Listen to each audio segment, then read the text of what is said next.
It'll look great. Yeah, we go back. God.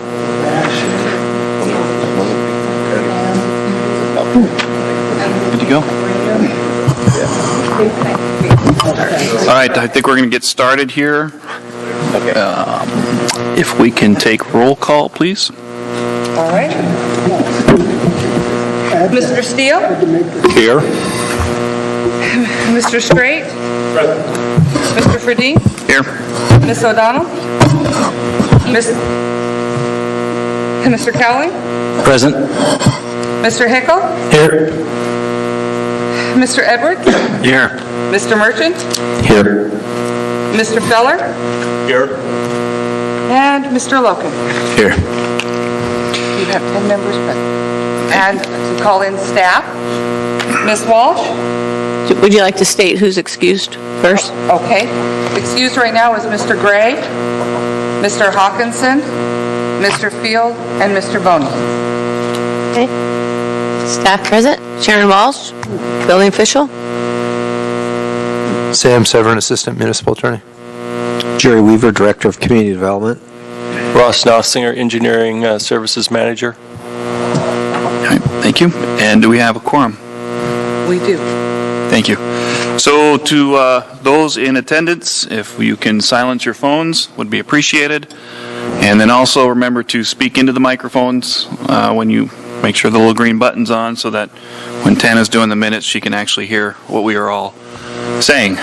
So let us begin with the agenda. Everyone have a copy of the agenda in front of you. Are there any additions or modifications to the agenda? Would make a motion to delete approval of minutes.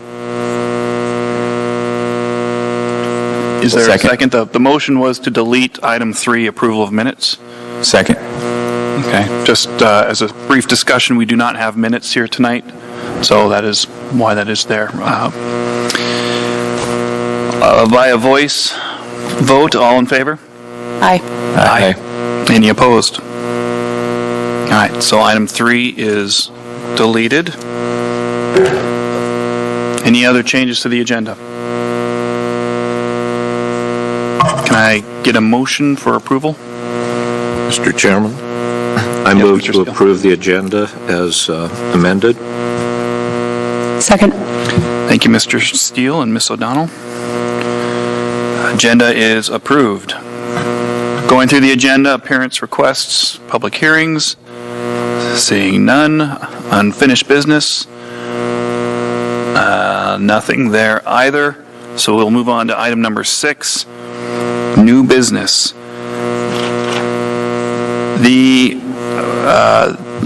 Tonight is broken into 3 parts that we're going to address this item before us. Per the regulations, because this is our first de novo hearing, we want to be sure to follow the regulations, and that first portion of it is paragraph E of the 23.10.103.4.3.E regarding the board's decision on to hear the case and go forward into the de novo rehearing. I'm going to ask for a motion regarding that. Excuse me, Mr. Chairman. First, Yes, Mr. Steele. because I participated in what is being considered, am I supposed to recuse and remove myself? The 3-panel member is allowed to discuss this motion, but we are to recuse ourselves from the vote, abstain from the vote for this particular upcoming motion on the paragraph E here at 23.10.103.4.3.E. So we are allowed to discuss. Yes, sir. And so this motion would be for whether, on any case, whether or not what this case is for every de novo vote that we have coming up The board will first have a vote on if the board feels, based on the information that we have, to even move forward to have the appeal be heard. If the vote is yes on this, then we go into a second part, which is the hearing of whether this board has the authority to rule on this case. And that will have the public process of the appellee, the appellant. And so this is for paragraph E, if we move forward with that, and we will have a discussionary period available for this motion.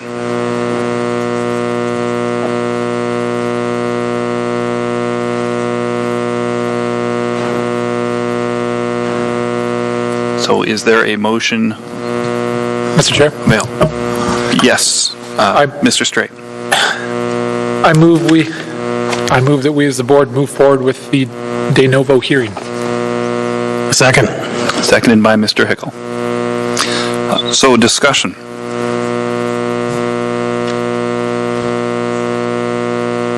Is there any discussion on this item?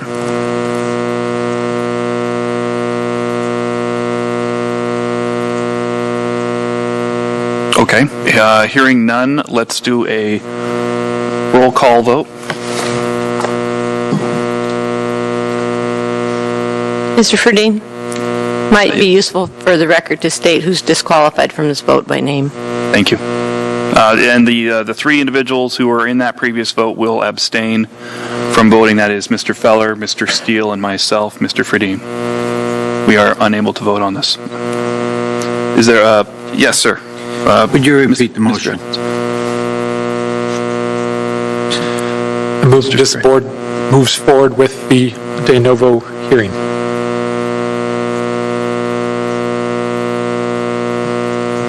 Were you able to... Second. Yeah, okay, so that... Well, I think Ray.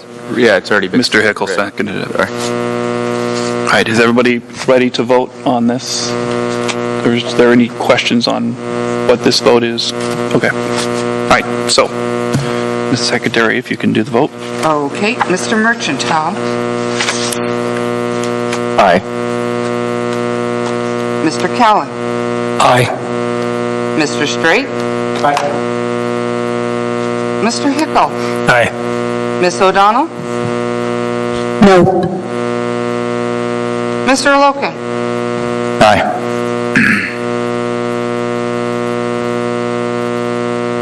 and Mr. Edwards. Aye. All right, so majority would be 50% of current members plus one, and our total is... 7-1. All right, so that motion has passed. We'll now proceed into the into the actual de novo hearing. Excuse me, could we clarify the number of votes? It was 7 in favor to 1 opposed. Could you Oh, sorry, recount? 6 in favor, 1 opposed. It doesn't Oh, pass. 6.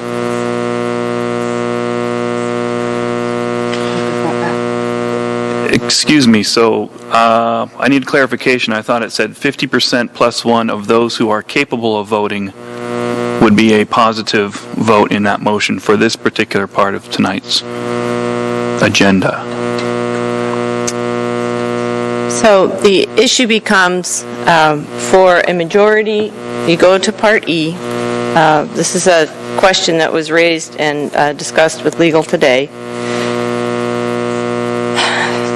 In his sole discretion as determined by majority vote of 50% plus 1 of members not disqualified from voting, the question is members.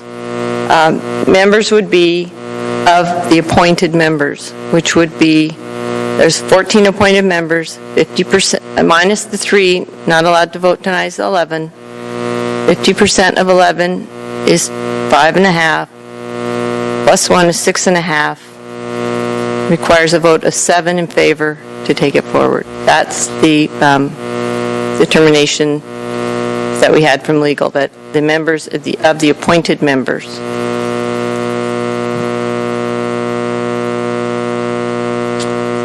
Okay. Well, this meeting became very short all of a sudden. Yes, sir. Mr. Loken. So even if members are not here, that still means, I guess I'm a little still confused, I guess, but a member not here being not able to vote, I still don't quite follow that. That of the 14, whether they're here or not here, it's of the 14 members? I can direct you to Part B of the same section. It specifies appointed members.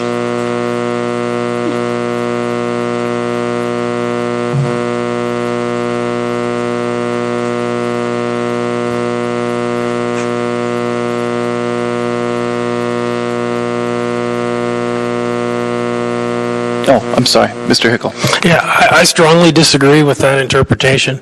For have one person be able to derail a whole hearing, for that type of interpretation is nowhere near what the purpose of this board is. And I would suggest at the very least that we table this until we can have all full members here to vote, so that you have one member that says no and 6 that say yes, to the legal wordsmithing that came across the table. I don't think that is correct.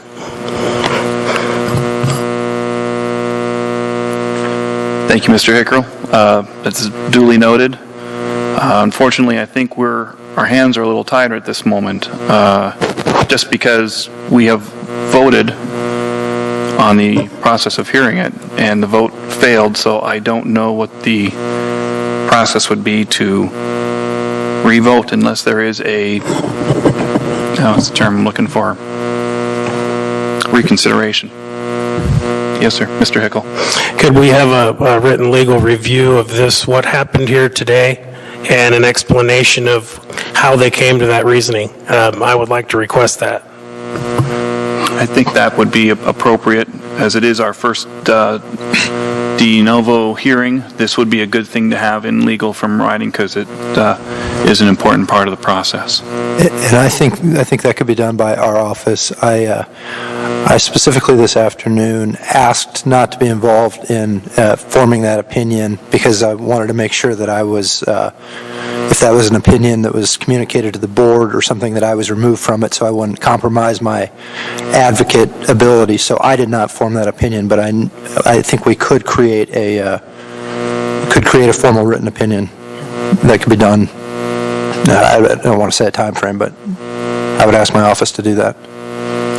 I think that would be good, and also that the appellant would also probably appreciate getting a copy of that as well. Yes, Mr. Murphy. Being we are so close, is there a way we can call any of the other 3 board members and have them vote over the phone? The only people that are allowed to vote over the phone is the assembly. Okay. Okay. Thank you.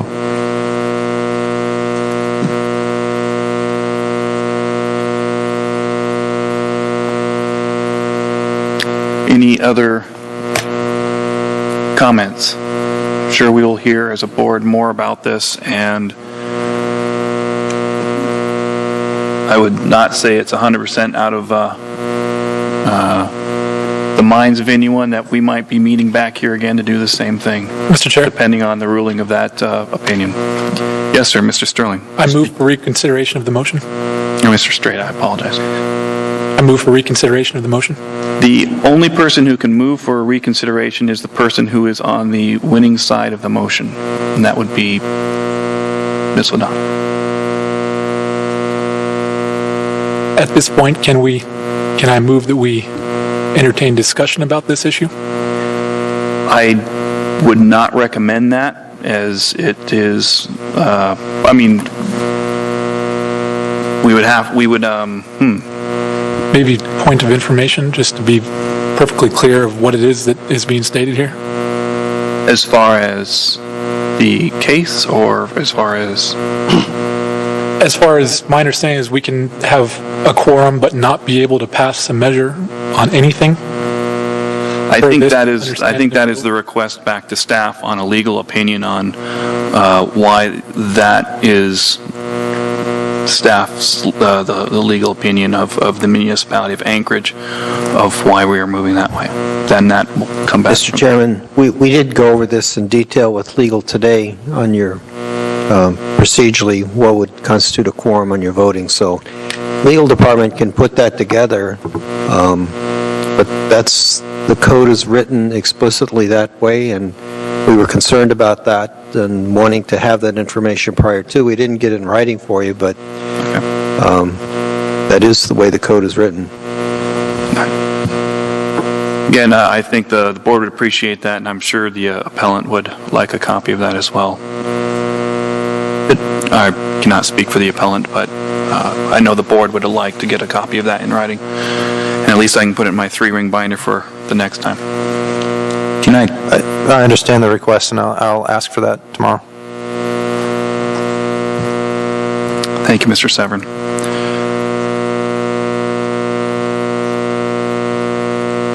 Well, without any other discussion here on our new business items, I guess we will be One more moving. question on that, Chair. Yes, On that voting, we've had 7 people voting. It is 50 plus 1, so would we not, anything over 3.5 plus 1 would be 4.5? Because the 3 people were not allowed to vote. From my understanding, Mr. Merchant, that the municipal attorney stated that the members included all members who are currently on the board, whether they are in attendance or not. There are other provisions in our regulations that require percentages of the full acting members and not just who are in attendance. I would think those members should vote then. The ones who are not. If they're counted if they're counted inside of it. Unfortunately, that's a part of the regulations for the city that are not within our ability to change. Thank you. Thank you. So, I guess moving forward on the agenda. Mr. Chair, I've got one. Yes, Mr. Feller. One maybe complication that might change things a little bit. Don't we have one member here that hasn't been sworn in and would not be a member of the board? Okay, so I haven't been sworn. We would need it. Were you not included on the vote? I was included, but I wasn't sworn in, so that probably would negate it.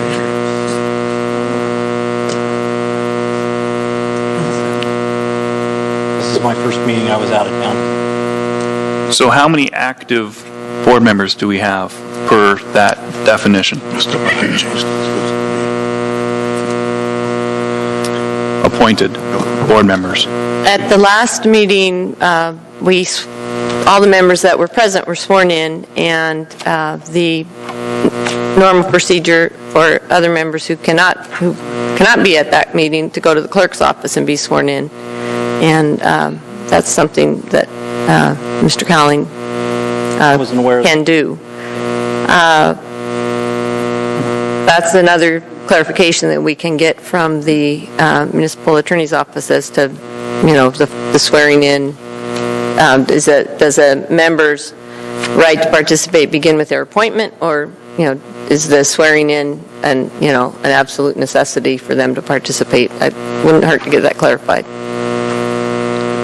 And I guess you could consider, without Mr. Cowling's participation,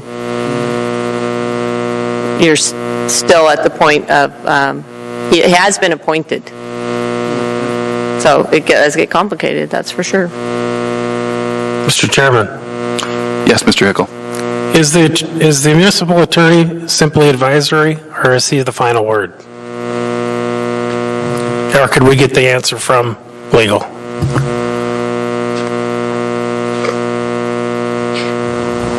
Mr. Chair? Yes, Maybe legal, Sam would you can wanna help with this, but reply? municipal attorney, the term municipal attorney applies to all attorneys, but we're speaking about. Yeah, I mean, today, I think the municipal attorney being Dennis Wheeler, who is the head of the office, was consulted, and I think the answer is it's advisory. That's the answer. I think he's the final word. I just think he's the only, and yeah, advisory, that's the answer.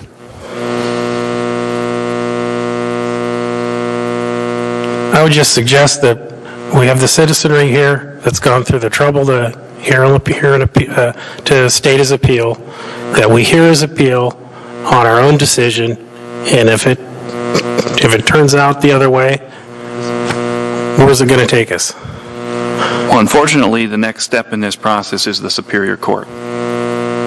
So that's where anything that's said in here might muddle that process as well.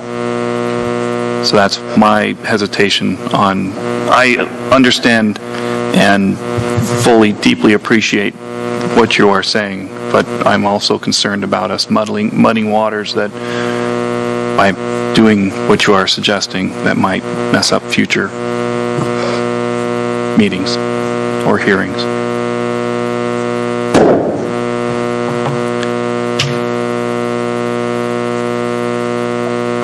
All right, so we will wait to hear back on that ruling.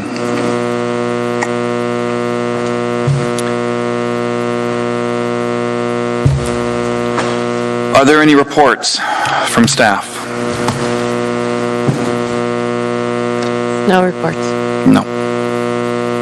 And audience participation, any board member comments? For the record. Mr. Chairman, perhaps we should introduce Mr. Cowling and welcome him to the board and introduce ourselves so that he may not know all of us. Yes, welcome, Mr. Cowling. Welcome to the board. This probably would be not the exact best first meeting for you to be sitting in on. I apologize. A nice code review meeting is a much more welcoming meeting. So, would you like to tell us a little bit about yourself and you are taking on the electrical engineer role, I believe.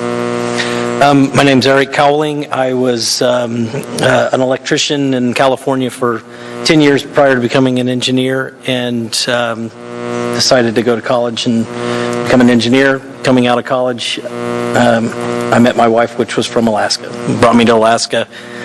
I worked for a few engineering companies in town, and then decided to start a business, which I run today as EIC Engineers. I have 7 employees, and we plug along doing commercial, industrial projects around Anchorage and the state. And I got a call recently to be on a board that I'd never really heard of.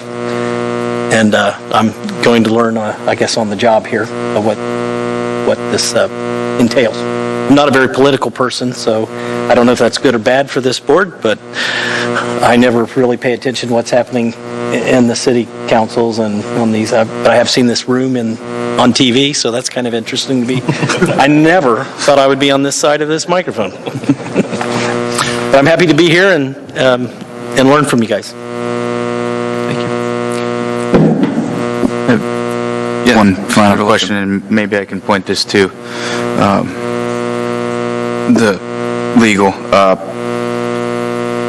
In E, stating in 1, application for the de novo hearing, rehearing by the full board,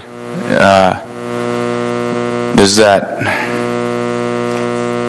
since we do not have a full board here, does that mean that we need to wait for a full board?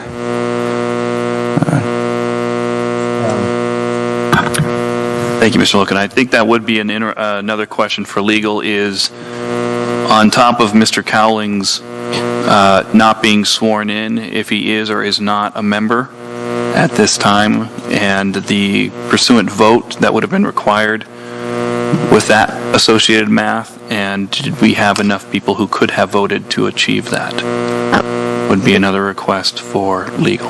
I would say we asked that question ourselves about what that interpretation of that last sentence, and if you go further into the paragraph, it notes that the 3 members or the members of the panel that were disqualified are now back before the full board.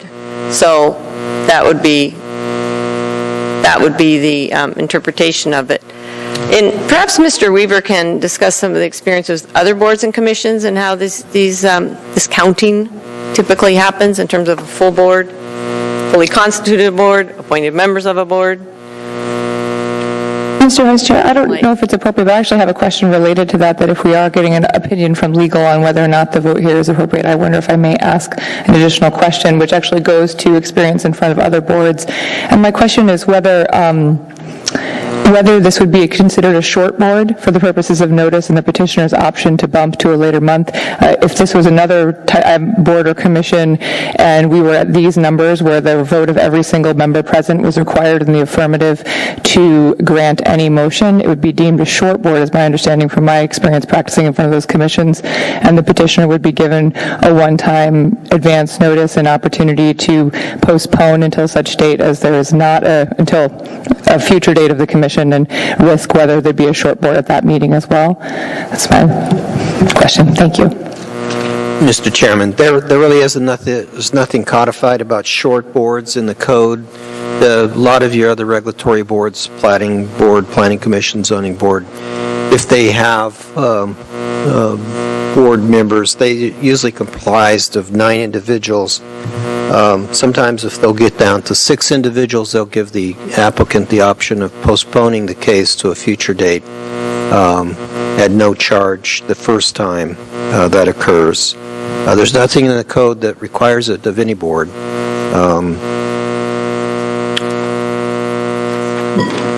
The language for quorum is different for the varying boards and commissions. Your language is a little bit different than the other regulatory boards that I mentioned. So that's why we went over it with legal today with respect to quorum.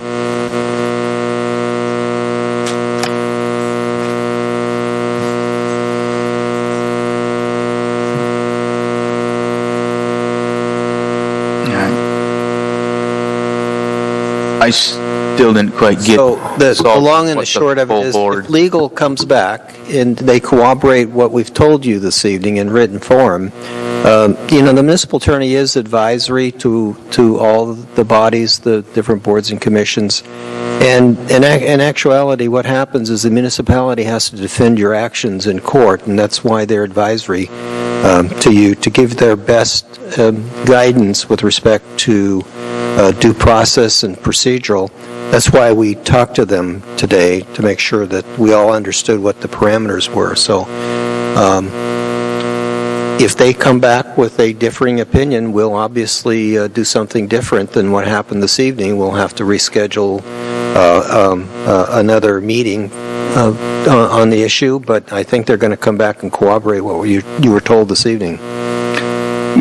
Mr. Weaver, can you clarify the definition of advisory to the board? As in, what happens, does the board have a ability to go counter to the advisory? And if so, what are the implications of that? Well, Mr. Chairman, we would not recommend that you, when you're given legal advice by the municipal attorney's office, to go counter to that, because it's usually pretty sound advice, and they usually will make you comfortable with their analysis and interpretation if there's a gray area of dispute, because again, the municipal attorney's office is the office that would defend your action.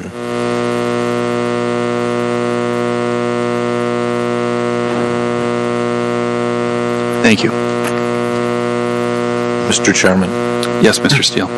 And I guess just one other follow-up in terms of clarification. Your last description, Mr. Weber, of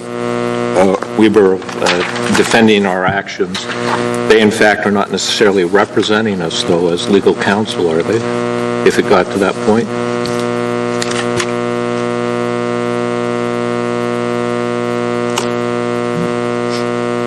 I believe I'll let the municipal attorney answer that question. We'll throw that in with the the previous request that you had. If you take an inappropriate action, the municipal attorney's office may choose not to defend you. And I think that is kind of a tough question. I have tried to make it on this question today. There were some questions that were sent to me because people know that I'm involved. I specifically refrained and said, let me please try to find somebody else in our office that's not involved in this situation and is not going to later be acting as an advocate so that we keep those lines clear. And I had a hearing for 3 hours this afternoon. It was absolutely, completely out of the whole office when all that discussion was taking place, and I wanted it that way. So that because I am an advocate when I'm in this position. Our office, and one of the things I asked that our office maybe do is consider assigning an attorney to the board who would be, not allowed to communicate with me or something, so that there would be some independent legal advice on just some of the questions of procedure and that kind of thing. It would be a rare instance that I can imagine where members of this board would actually need to be represented in court. I mean, that would be, but our office would, be in a position to maybe say that things were done correctly, if something were challenged in court. So I think it would be rare that we would truly be representing the board, because the board itself would be unlikely to be a party in court, but our office would be trying to say that things were done correctly by the board. And again, if there are those things that would be useful not just for this hearing but for future hearing on clarifying the de novo hearing process, I'd be glad to get that back to our office, and I would ask that I be not the lead person on that, because I do want to maintain my ability to advocate and not get those two roles confused. Thank you, Mr. Severin. As noted.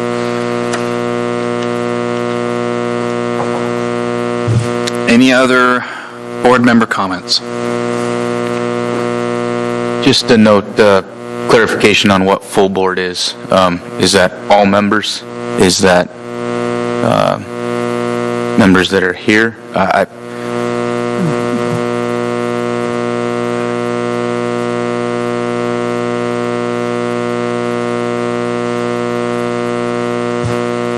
Through the chair, Mr. Loken, we'll ask for more clarity, and I think we've all learned in the past year and a half that this has been a difficult process for everyone to get their arms around, but we keep plugging away at it. In other boards, they use the term a fully constituted board, which means a majority is fully constituted board, which means however many seats are on the board, whether those seats are vacant or not. In this case, the term appointed members is specific and unique, as far as I know, to this particular board, where it's the appointed members. I think that, as you'll recall, this ordinance that first established the three-member panels, there was a follow-up ordinance to settle some of these quorum issues and whatnot, kind of clean up some questions from the original one, and I think that got a long way there. It's unfortunate that the Part E members isn't, there's could be an argument, I suppose, of what that really means, that term members. That's the interpretation we got today when we asked the question. In general, a full board is, well, again, in this case, it's the number of appointed members, because this board has a range from 11 to 15. It doesn't say you must have 15 seats. It says you can have up to 15 seats, but you might only have 11 seats, and that would be considered a full board if that's all that are appointed. So it is tricky and difficult, and there's a lot of landmines still in some of this language. For the purposes of the de novo, again, the questions that we asked, the main idea is that the three members whose decision is being appealed are disqualified from the decision on whether to take it up. Then once that decision's made, let's say the vote was to take it up, then those members would return to the board in their full capacity, and that would follow the same rules of quorum that are back in Building B. So this is uncomfortable for us as well. We'd like it to be nailed down more cleanly. It's, so that everyone just understands the rules and we can go forward one way or the other. It will be useful to get further opinion. Yeah, it seems like it states a full board rehearing, so that would mean that we'd need a full board here. I guess that's my question. Do we have a full board here? And I can't answer that. That's why I'm asking. You have a quorum of your full board. But I'm not asking a quorum. I mean, I'm going to the E and I'm reading through it, and it continually states full board. So, just something that needs to. I'd like that question. Right. Like that. And we'll definitely ask that question. Okay. I think the difference is between a 3-member panel versus the general board is really what that's going to. But again, I'm sure we will all appreciate some clarification on that. Makes all of our lives easier. Mr. Chair, Yes, sir. just so I'm perfectly clear on where we stand, the decision has been rendered by the board not to rehear the de novo hearing, and that is pending any change from the legal review. That's the final decision, and this matter is closed. Is that correct? That is how we stand at the moment, sir. Okay.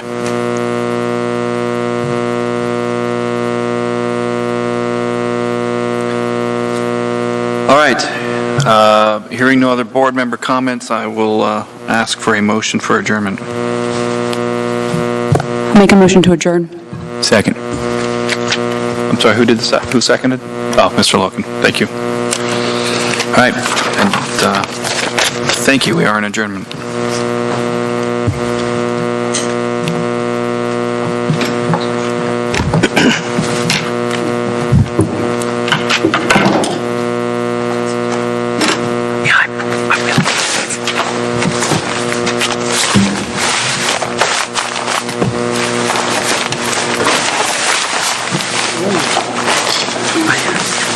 I guess that means this gets pushed to court system, which is probably not good for anybody.